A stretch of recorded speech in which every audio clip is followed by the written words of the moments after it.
Those around him recognized him as the kid who always wanted to know why. Hazleton served as the ideal backdrop for Joe and Beanie to raise their kids. A typical day would see Beanie cook Joseph Sr. breakfast. He would then leave the house to begin his workday at 7 in the morning.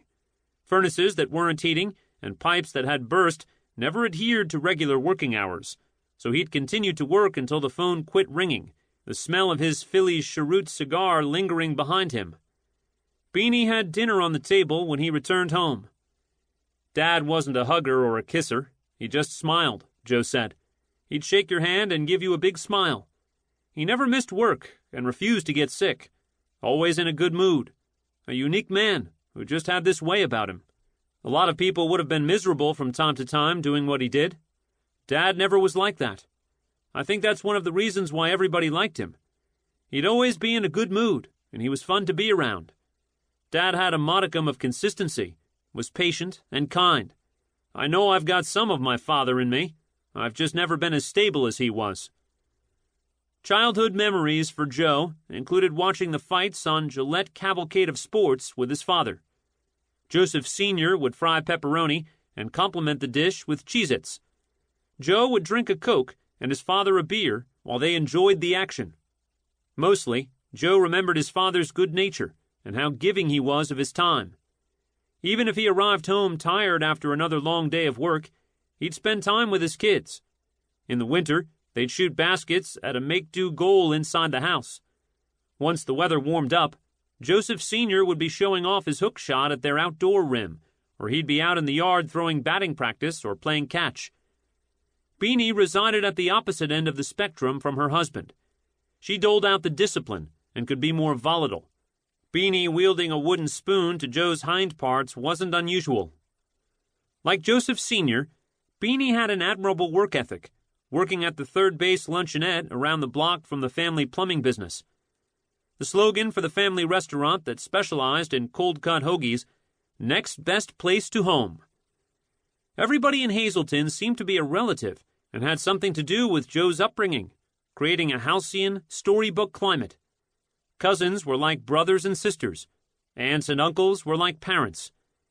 Because I grew up in Hazleton and came from as large a family as I did, I got raised by more people than my parents, Joe said. I knew if I got out of line around my uncle and my parents weren't around, I'd get smacked. All of the cousins went to school together, and the families often gathered for meals and at the holidays.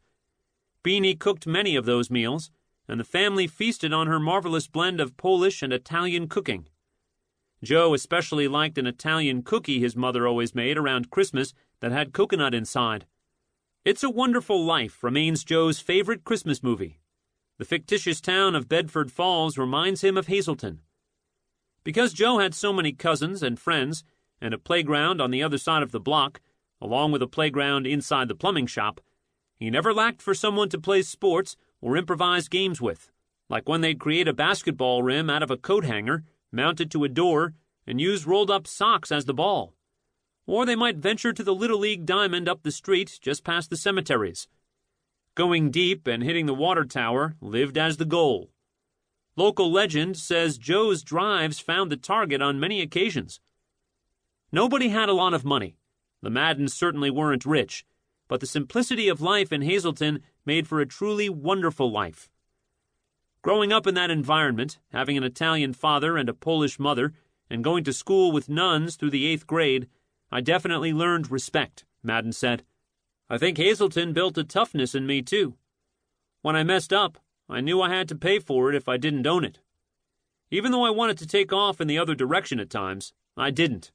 I knew better. I'm really thankful about those things, because that benefited me in everything I did and would do.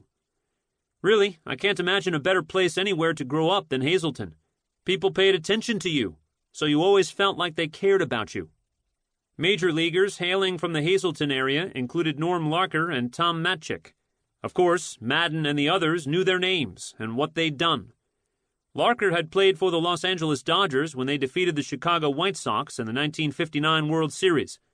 Matchick had played for the Tigers in the 1968 World Series when they defeated the St. Louis Cardinals. Maddon and company dreamed of following in their footsteps. The fact that somebody from the area had made it to the major league